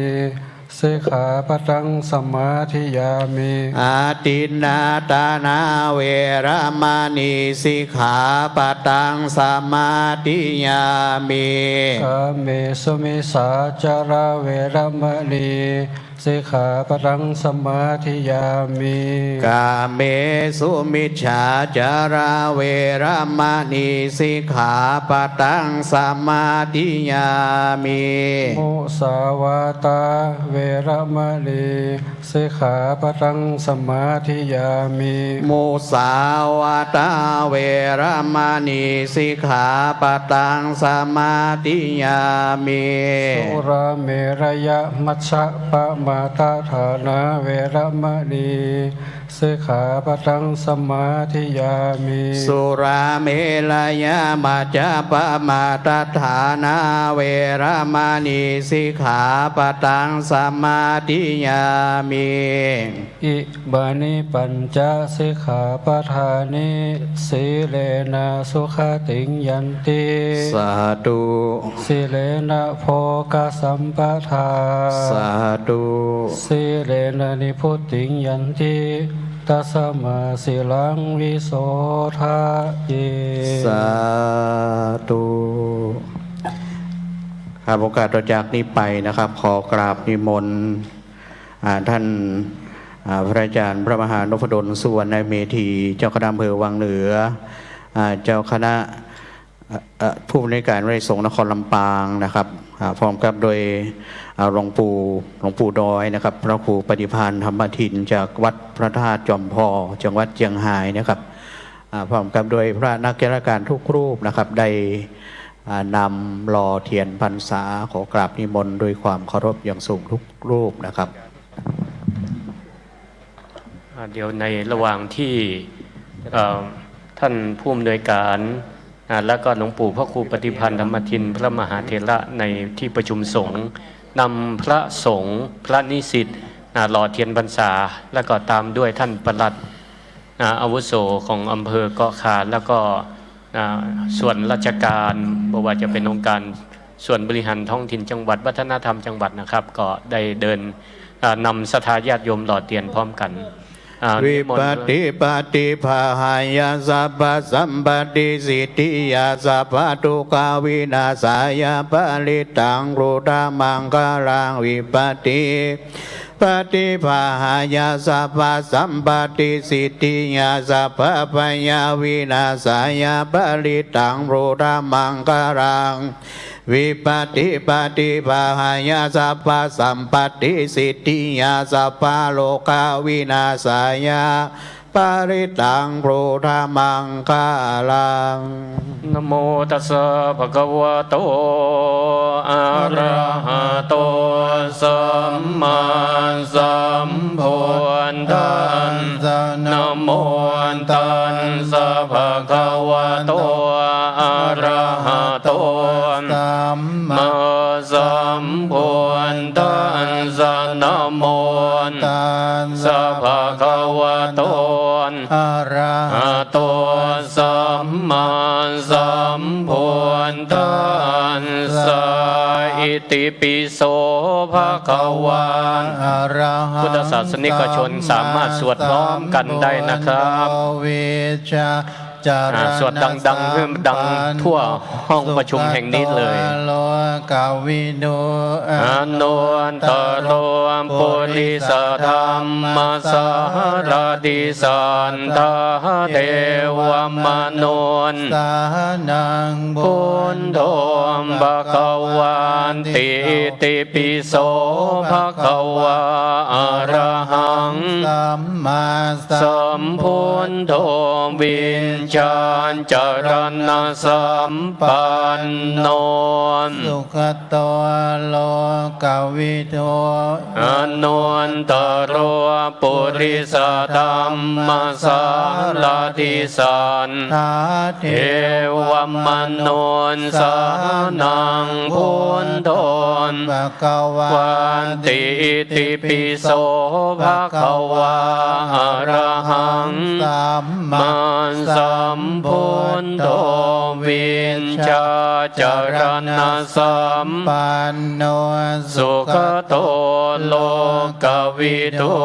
อนุนตโรปุริสธรรมสารติสันทาเทวมนุษย์สานังพุทโธภะคะวะติติปิโสภะคะวะอะระหังสัมมาสัมพุทโธวิชาต่อไปก็ขอเจริญพรเชิญคุณยมธาดาปลัดอาวุโสของอำเภอเกาะขาพร้อมด้วยสจ.กฤษณวัฒน์ประสานและก็ตัวแทนของวัฒนธรรมจังหวัดลำปางพร้อมด้วยศรัทธาญาติโยมพุทธศาสนิกชนที่อยู่ในมณฑลพิธีแห่งนี้ใครมีแผ่นเทียนพรรษาอยู่ในมือก็ลุกมาเข้าแถวแล้วก็นำแผ่นเทียนพรรษาใส่หม้อต้มเนอสุขโตโลกที่นั่งอยู่ก็ช่วยกันสวดบทพุทธคุณ108จนเสร็จพิธีนะครับสารดิสาทาเทวมนุษย์สานังพุทโธภะคะวะติติปิโสภะคะวะอะระหังสัมมาสัมพุทโธวิชาจรณะสัมปันโนสุขโตโลกวิทูอนุตตโรปุริสธรรมสารติสันทานเทวมนุษย์สานังพุทโธภะคะวะติติปิโสภะคะวะอะระหังสัมมาสัมพุทโธวิชาจรณะสัมปันโนสุขโตโลกวิทูอนุตตโรปุริสธรรมสารติสันทาเทวมนุษย์สานังพุทโธภะคะวะติติปิโส ภะคะวาอะระหัง สัมมาสั สั ม ม พุ พุ ท ท โธ โธวิชชาญจรณะสัม ปันโนสุขโต โลกวิทูอนุตตโรปุริสธรรม มัสสาร รติสันทาเทวมนุษย์ สานังบุโธภะ ศรัทธาญาติโยมต่อแถวกลางได้เลยเนอะ ภะคะวะ เจ้าหน้าที่ช่วยจัดแถวญาติโยม สัมพุทโธ ไม่ต้องโกงก็ได้นะอยู่ช่องกลาง จารณะสัมปันโนสุขโต โลกวิทูอนุตตโรปุริสธรรมสารติสัน ทาเท เทวมนุษย์สานังพุทโธภะคะวาติติปิโส ภะคะวะ อะระหังสัมมาสัมพุทโธวิชชาจรณะสัม ปันโน โนสุขโตโลกวิทูอนุต ตาโร ปุริสธรรมสารติสัทธานเทวมนุษย์ สานาพุ พุ ท ท โธ โธภะคะวาติติปิโสภะคะวาอะระหัง สัมมาสั สั ม ม พุ พุ ท ท โธ โธวิชชาจรณะสัมปันโน สุขโตโล ญาติโยมที่ถือเทียนก็สวดไปตัวเองนะ ตาโร ก่อนที่จะ ปุริส ได้หย่อนเทียนลงในหม้อต้ม สารนิส ศรัทธาที่นั่งอยู่ก็สวดกันสวดดังๆคือเตวบุตรเทวดาในขวังของวิไลสงฆ์นครลำปางได้อนุโมทนาสาธุการ อะระหังสัมมา มาสัมพุทโธวิชชาจรณะสัมปันโน สุขโต โลกวิทู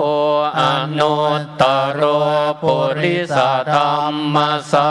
รติสัน ทาเท เทวมนุษย์พุทโธภะคะวา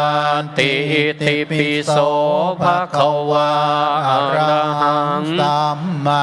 สัมพุทโธวิชชาจรณะสัมปันโน กโต โลกวิทูอนุตตโรปุริสธรรมสาร ติสา ทานเทวมนุษย์สานังพุทโธภะคะวาติติปิโส ภะคะวะ อะระหังสัมมาสัมพุทโธ วิช ชาญจรณะสัมปันโนสุขโตโลน กวิโท อนุตตโรปุริสธรรมสารติสัน ทาเท เทวมนุษย์สานังพุทโธภะคะวาติติปิโส ภะคะวะ อะระหังสัมมาสัมพุทโธวิน ชา จรณะสัมปันโนสุขโต โลกวิโทอ อนุตตโรปุริสธรรมสารติสัน ทาเท เทวมนุษย์สานังพุทโธภะคะวาติติปิโสภะคะวาอะระหัง สัมมา มาสัมพุทโธวิชชาจรณะสัม ปันโน สุขโตโลกวิทูอนุตตโรปุริสธรรม มาสาร รติสันทานเทวมนุษย์ สานั นั ง ง พุ พุ ท ท โธ โธ ภะ ภะ คะ คะ วาว าติติปิโส ภะคะวะ อะระหังสัมมาสัมพุทโธ วิช ชาจรณะสัมปันโน สุขโตโลกวิ ศรัทธาญาติโยมให้มีเตียนที่อยู่ในมือในกระเป๋าก็ลุกขึ้นมาต่อแถวแล้วก็นำเตียนใส่หม้อต้มได้เลยเนอะ ภะคะวะติติปิโส อะระหังสัมมาสัมพุทโธวิชชาจารณะสัมปันโนสุขโตโลกวิทูอนุตตรปุริสธรรมสารติสัทธานเทวมนุษย์สานังพุทโธ หน้าแถวใกล้จะหมดแล้วไปมีเตียนเนอะนะเกิดใจได้ไหลใจทันมีเตียนอยู่ในมือในกระเป๋านะลุกมาต่อเตียนพร้อมกันได้เลยนะครับ สุขโตโลกวิทูอนุตตรปุริสธรรมสารติสัทธาเทวมนุษย์สานังพุทโธภควาติติปิโสภควาอะระหังสัมมาสัมพุทโธวิชชาจารณะสัมปันโนสุขโตโลกวิทูอนุตตรปุริสธรรมสารติสัทธาเทวมนุษย์สานังพุทโธภควาติติปิโสภควาอะระหังสัมมาสัมพุทโธวิชชาจารณะสัมปันโนสุขโตโลกวิทูอนุตตรปุริสธรรมสารติสัทธาเทวมนุษย์สานังพุทโธภควาติสาธุสาธุสาธุยังมีอยู่เชิญคุณแม่เชิญได้อยู่อนุโมทนาสาธุกับทุกท่านที่ได้ร่วมกันหล่อเทียนพรรษาและถวายผ้าอาบน้ำฝนประจำปี 2567 ของวิไลสงฆ์นครลำปางมหาวิไลยมหาจุฬาลงกรณราชวิไลร่วมกับเครือข่ายสถานีวิทยุเพื่อการศึกษาวิไลยสงฆ์นครลำปาง FM 106.50 เมกะเฮิรตซ์และก็สถานีวิทยุเครือข่ายขึ้นสีขาวเพื่อชาวประชาสถานีวิทยุวัดฝ่ายหินและสถานีวิทยุภาคธุรกิจต่างๆที่ได้เชื่อมโยงเชื่อมลิงก์ของสถานีวิทยุหลักของวิไลยสงฆ์ก็ดีของขึ้นสีขาวนะครับอนุโมทนา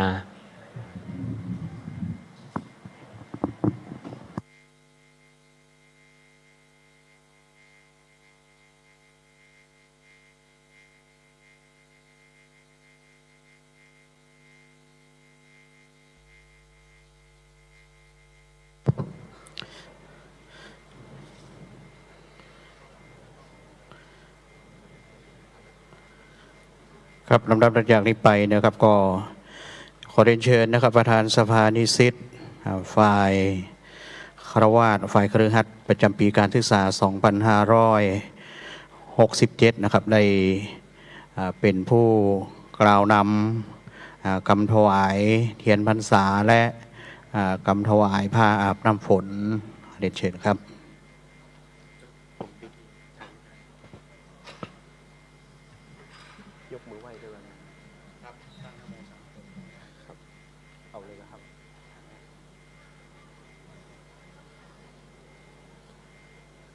นะโมตัสสะภะคะวะโตอะระหะโตสัมมาสัมพุทธัสสะนะโมตัสสะภะคะวะโตอะระหะโตสัมมาสัมพุทธัสสะนะโมตัสสะภะคะวะโตอะระหะโตสัมมาสัมพุทธัสสะยัคเคพันเตสังโฆปฏิชานาตุมะยังพันเตเอตังปทีปยุคังสัปปะริวารังเตมาสังพุทธัสสะปูชนัตถายะอิมัสสมิงอุโปสัทธาคาเลนิยยาเทมะสาธุโนพันเตอายังเตมาสัง พุทธสะปูชนัตถายะปทีประยุกขัสสะทานัสสะอานิสังโสอัมหากันเจวะมาตาปิตุอาทีนันจะ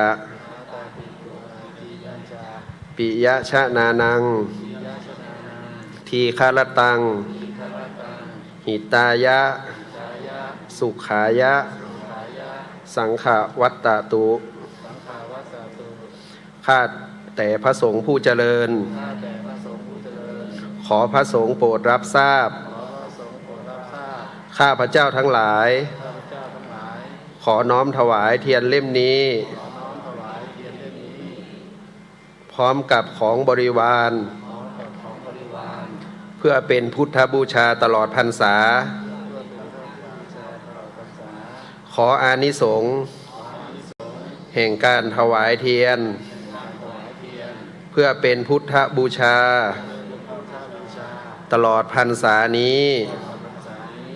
ของข้าพเจ้าทั้งหลายจงเป็นไปเพื่อประโยชน์เพื่อความสุข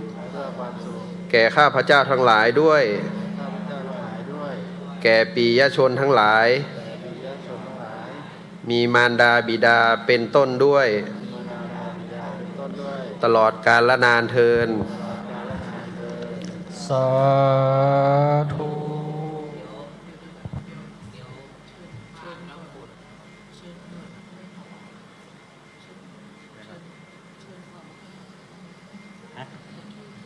ที่เทียนนะอันนี้ใคร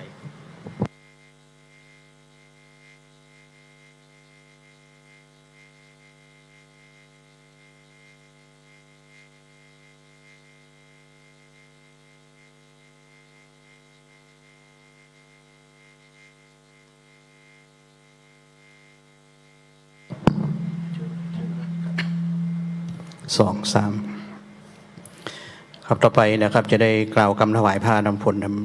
ะครับความจริงต้องกล่าวควบกันไปเลยเนาะขออนุญาตกล่าวนำนะครับตั้งนะโม3จบพร้อมกันนะครับนะโมตัสสะภะคะวะโตอะระหะโตสัมมาสัมพุทธัสสะนะโมตัสสะภะคะวะโตอะระหะโตสัมมาสัมพุทธัสสะนะโมตัสสะภะคะวะโตอะระหะโตสัมมาสัมพุทธัสสะอิมานิมายังพันเตวัสสิกาสาติกานิสปาริวารานิภิกขุสังคัสสะโอโนชยามะสาธุโนพันเตภิกขุสังโฆอิมานิวัสสิกาสาติกานิสปาริวารานิปฏิคันหาตุอัมหากังทีครตังหิตายะสุขายะข้าแต่พระสงฆ์ผู้เจริญข้าพเจ้าทั้งหลายขอน้อมถวายผ้าอาบน้ำฝนกับทั้งบริวารทั้งหลายเหล่านี้แด่พระภิกษุสงฆ์ขอพระภิกษุสงฆ์จงรับผ้าอาบน้ำฝนกับทั้งบริวารทั้งหลายเหล่านี้ของข้าพเจ้าทั้งหลายเพื่อประโยชน์และความสุขความเจริญแก่ข้าพเจ้าทั้งหลายสิ้นกาลนานเทินสาธุ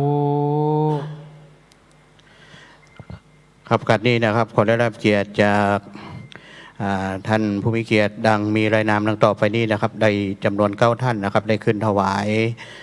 ผ้าอาบน้ำฝนต่อพระสงฆ์พิธีบนเวทีนะครับท่านแรกขอได้รับเกียรติจากท่านปลัดธาดาสุพัฒกุลนะครับปลัดอำเภอกอคาปฏิบัติราชการแทนท่านนายอำเภอกอคาเรียนเชิญครับถวายพระรูปที่1นะครับขออนุญาตนะครับนำเรียนว่าท่านผู้เกียรติทุกท่านนะครับล้อถวายพร้อมกันนะครับท่าน ท่านที่สองนะขอรับเกียรติจากท่านสจ.กฤษณวัฒน์ประสานนะครับสมาชิกสภาองค์การบริหารส่วนจังหวัดลำปางเขตอำเภอเมืองปานนะครับผู้แทนของนายกองค์การบริหารส่วนจังหวัดลำปางถวายพระรูปที่สองนะครับท่านที่สามขอรับเกียรติจากคุณพันทิพย์เหล่าวัฒนพงศ์นะครับจากสำนักงานวัฒนธรรมจังหวัดลำปางผู้แทนท่านวัฒนธรรมจังหวัดลำปางถวายพระรูปที่สามนะครับท่านที่สี่ขอรับเกียรติจากท่านพันโทชูเกียรติมีโฉมนะครับนายกสมาคมนักจัดรายการวิทยุจังหวัดลำปางนะครับถวายพระรูปที่สี่นะครับท่านที่ห้าขอรับเกียรติจากคุณบุญเพียรสิริวัลนะครับหรือว่าเจ้มวยนะครับตลาดแม่แกกน้อยนะครับสันทรายเชียงใหม่ถวายพระรูปที่ห้าเรียนเชิญครับรูปที่หกขอรับเกียรติจากคุณสมพรรัตนังนะครับ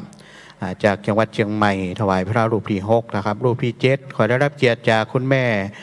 มนวันเล้ากุลนะครับจากจังหวัดเชียงใหม่ถวายพระรูปที่เจ็ดนะครับรูปที่แปดขอได้รับเกียรติจากคุณบุญที่ราโยธานะครับถวายพระรูปที่แปดเรียนเชิญครับ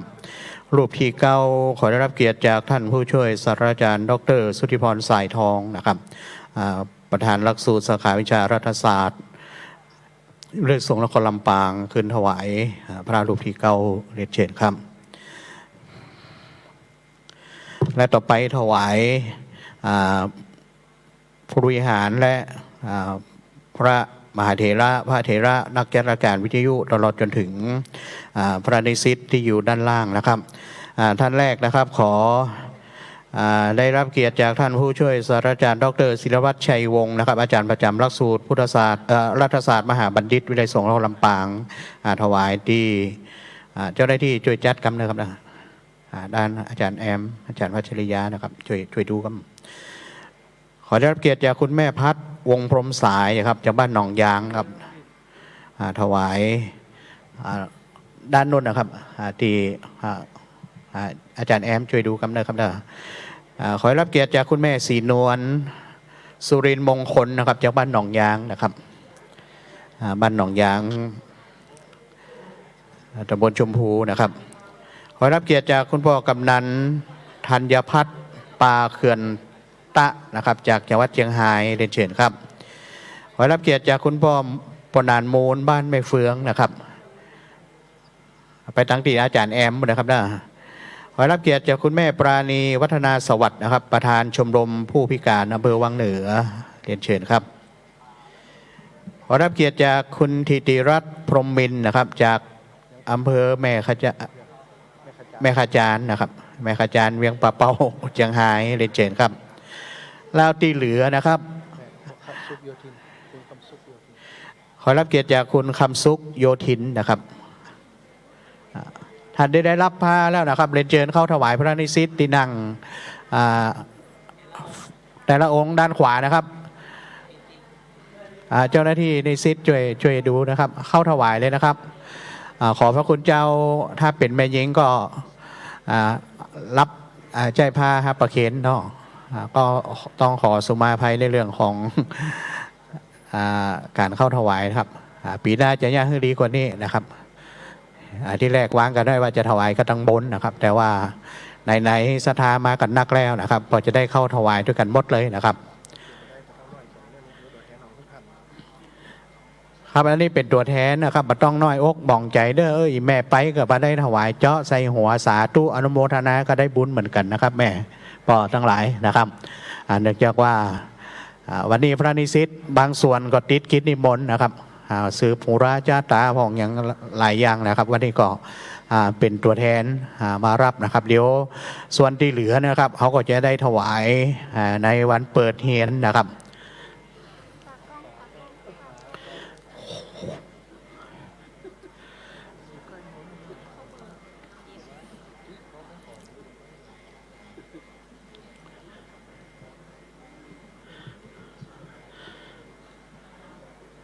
ครับเสร็จเรียบร้อยก็เรียนเชิญครับที่นั่งเดิมเด้อครับจำได้ก็นั่งตรงไหน จะเป็นนั่งแตนตีกันไม่ได้นะห้องเปิดเขากระเป๋าหมายไว้แล้วนะเอากระเป๋าเป็นซ่อนเนี่ยก็เป็นนั่งแตนเปิดไม่ได้นะ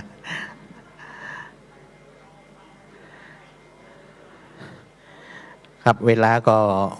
11 โมงปลายแล้วนะครับจะ 11 โมงจะกึ่งแล้วนะครับเดี๋ยวเขาจะได้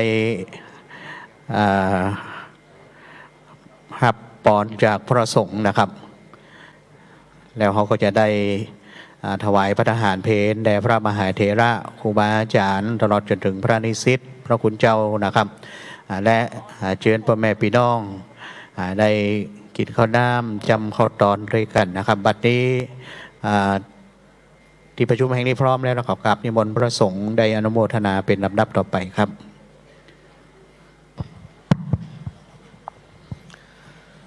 ยะถาวาริวหาปุระปริปุเรนติสาคารังเอวะเมวะอิโตตินังเปตานังอุปกปปติเอตสิตังภติตังตุมหังเขปเมวะสมิสันตุสัพเปปุเรนโนสังคปาจันโทปนะระโสยะถามณิโสติละโสยะถาวิวัชชันดาสัพพะโรโคเตภวันตุอันตรายโยสุเขเทคาภาวะอภิวัตนาสิริสนิจวุตตาปัจจายโนจัตตารโอมาวัฏันติอายุวันโนสุขังภะรังภวันตุสัพพะมังรักขันตุสัพพะเทวตาสัพทานุภาเวนัสสัทธาโสติตุเตมภวันตุสัพพะมังคารังรักตุสัพพะเทวตาสัพพะภูมาเวนัสสัทธาโสติภวันภวันตุสัพพะมังคารังรักขันตุสัพวตาสัพพะสังฆานุภาเวนัสสัทธาโสติภาวันตุเตสาธุครับต่อไปลาพระก่อนเนาะครับน้องอะระหังสัมมาสัมพุทโธภะคะวาพุทธังภะคะวันตังอภิวาเทมิสวากขาโตภะคะวะตาธัมโมธัมมังนามัสสามิ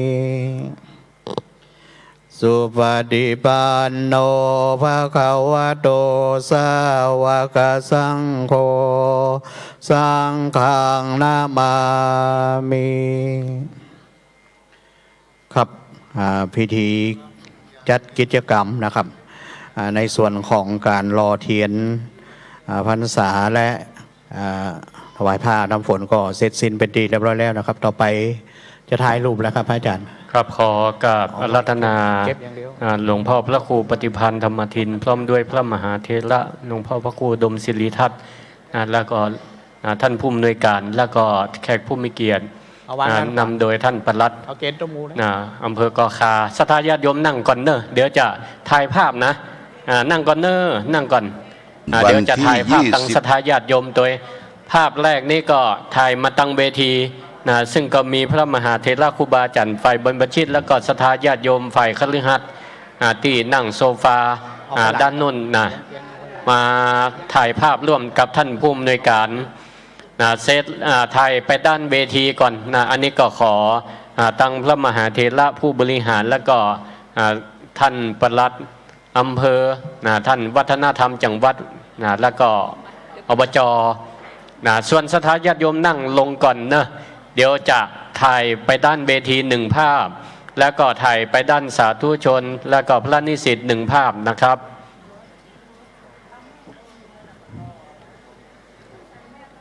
นิมนต์นะครับ ฝ่ายพระสงฆ์ด้านซ้ายมือนะครับแล้วก็ญาติโยมอยู่ขวามือ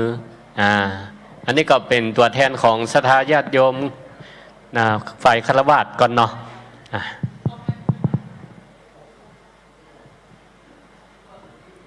ครับนี่ก็เป็นพระสงฆ์นักเผยแพร่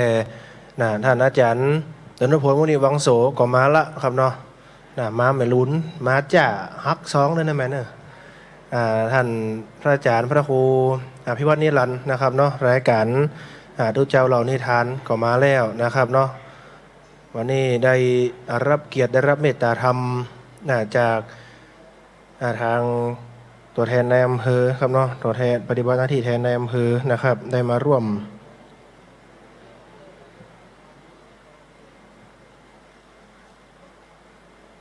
ในกิจกรรมหล่อเทียนนะครับ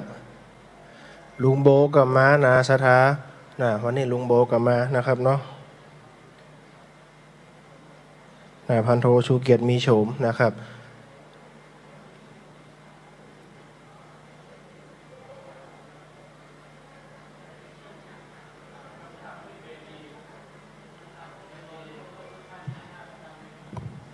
ช่างภาพขึ้นอยู่รังเพลงเนอะทางบนเวทีเดี๋ยวจะได้หันสถานด้วยอาจารย์ โอ้มาซ้องเบิ่งเฮ้ยครับจ้าฮะลูกอาจารย์เฮ้ยซ้องเป็นคำเตือนเป็นเล่มลงครับจ้านะเดี๋ยวมาลุ่มเพลงเนอะถวายความเคารพขอบคุณครูบาอาจารย์ทุกรูปครับวันนี้เปิ่นเอาถวายมดเนอะสถาเปิ่นมาเอานะสถาตั้งอยู่ตั้งหลังเนอะยิ้มงามๆนะถ้าไผ่เคี้ยวบอกว่าเอาเม็ดออกเหรอน่ะถ้าเคี้ยวว่าเอาปิดไว้ฮันกลัวเขี้ยวเบาฝั่งทอดแมทกันหมดเนาะ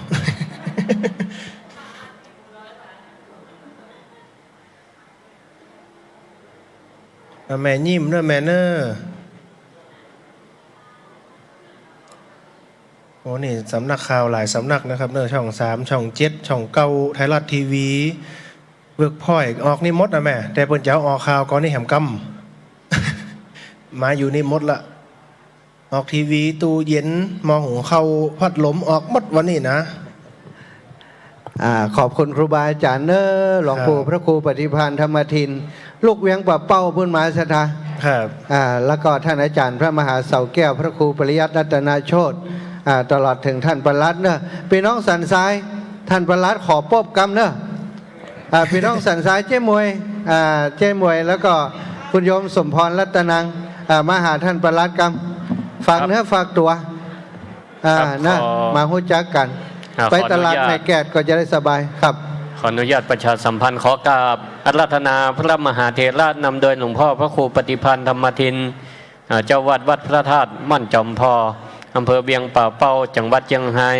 นำพระมหาเถระครูบาอาจารย์ฝ่ายพระสงฆ์ได้ฉันพระทหารเพนตีหลังหอประชุมครับมีห้องรับรองอยู่สำหรับนิสิตฝ่ายบรรพชิตฉันตีโรงอาหารที่เราเคยฉันประจำนะครับพร้อมทั้งศรัทธาญาติโยมพุทธศาสนิกชนทุกท่านติโรงอาหารบริเวณหน้ามหาวิทยาลัยเนอร์วันนี้ศรัทธาญาติโยมมากันนักปันปวงหลวงหลายฝ่ายอาหารก็กะบะถูกหากว่าอาหารบะกุ้มบะปอก็ขอสุมาอภัยกับศรัทธาญาติโยมสาธุชนทั้งหลายเนอะเอาบุญเป็นติตั้งจีเปิงห้องก็อิ่มอกอิ่มใจวันนี้อิ่มบุญอิ่มเข้าอิ่มน้ำวันนี้ก็ขออนุโมทนาขอบคุณทุกท่านที่ได้ปากันมาร่วมบุญด้วยกันเนาะในการที่พิธีหล่อเทียนพรรษาและก็ถวายผ้าอาบน้ำฝนสำเร็จลุล่วงตามวัตถุประสงค์พระสงฆ์ก็ได้ผ้าอาบน้ำฝนศรัทธาก็ได้ถวายได้บุญกุศลนักจันใดก็ขอให้เป็นปฏิพรย้อนกลับให้ท่านทั้งหลายเป็นผู้มีความสุขความเจริญในอายุมั่นขวัญยืนวันหน้าผิวพรรณผ่องใสสุขะก็ขอให้มีความสุขตั้งกายและใจพระก็ขอให้มีพลานามัยแข็งแรงสมบูรณ์พร้อมด้วยอริยทรัพย์ตึงไปในตึงไปนอก ก็ขอให้อยู่ดีมีสุขสมบูรณ์พุนสุขเจริญก้าวหน้า สมปรารถนาทุกท่านทุกคนเตือน สาธุอันนี้มนต์อาจารย์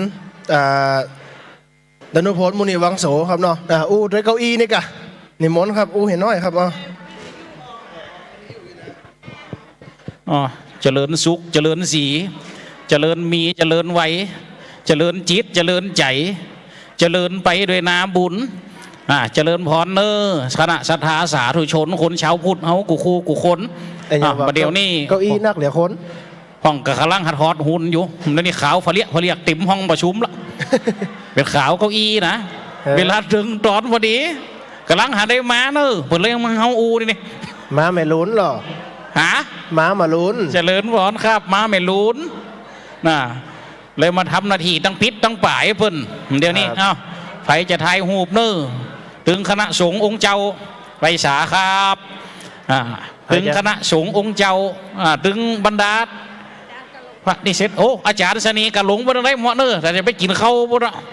วางนี่เปิ่นรถหุ่นครับไผจะช่วยการน้ำมันนะอาจารย์แก้วเก๋กับเจริญพรนะแม่เนอปุ่นลูกเจ๋โฮมปุ่นมานะไปหื้อนักม้าขวายแม่ยายแก้วคนสาวเพราะเนาะว่าแต่ว่าหรอหัวไม้อยู่เดี๋ยวเขาว่าหมดอ่ะโอ้ครับสาธุเจริญพรโยมแม่ยายเกียวเนอแม่ยายเกียวสิงเกียวบรรกาดปูงตัวอย่างดีๆนะครับเนาะเพื่อมารวมทำบุญกาลดกาล้างนี่เดี๋ยวนี้นะเป็นตัวอย่างนี่นะใครจะมากับมาเหี้ยเนาะมันยืนยาวเนอโยมแม่เนอคณะศรัทธาญาติโยมให้จะถ่ายหูปเนอน่ะตอนนี้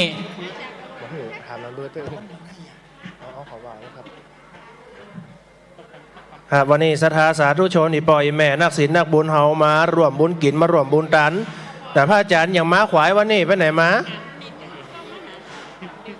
พระอาจารย์แก้วเก๋วันนี้ม้าขวายรถติดนี่นะเนาะโอ้ใจรถติดก็วันนี้แม่สมจิตน่ะบ้านประตูต้นเพิงปลาไม้เนาะเปิ่นไปทำบุญปลาลูกปลาเตาปลาขอบขัวไปนะครับเอาทำบุญเตียนเล่มแหลกของวัดห้วยแหนลูกวันนี้นะ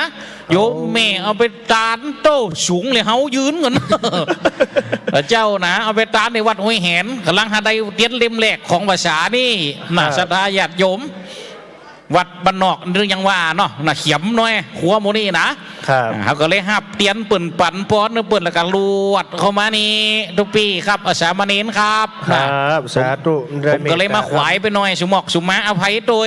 เป็นอย่างครับใจกามาขวายมาตัวนั้นนะครับนะไม่เพียเสียงกามาขวายบนกะเสียงกะครับโอกามาขวายกับเสียงเสียงครับโอ้ก็เรียกว่ามาต้องเรียกเขาตอนผมนะครับฮะต้องเสียงถวายเพลงเนี่ยผมอันที่ว่าเสียงกา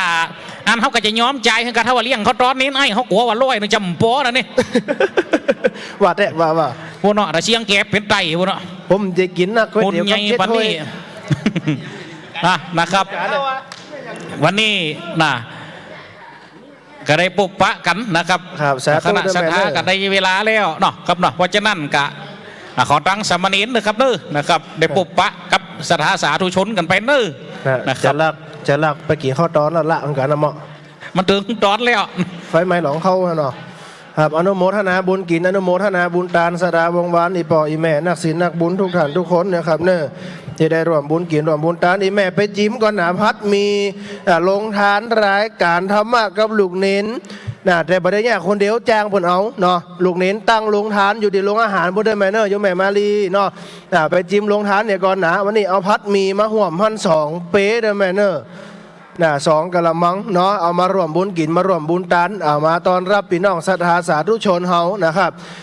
อาจารย์เกียงเปิดเพลงสลอชอซึ้งขอเบาๆไปนะครับเนอศรัทธาสาธุชนอีปออีแม่นักศีลนักบุญเฮานะครับได้ร่วมบุญกินได้ร่วมบุญทาน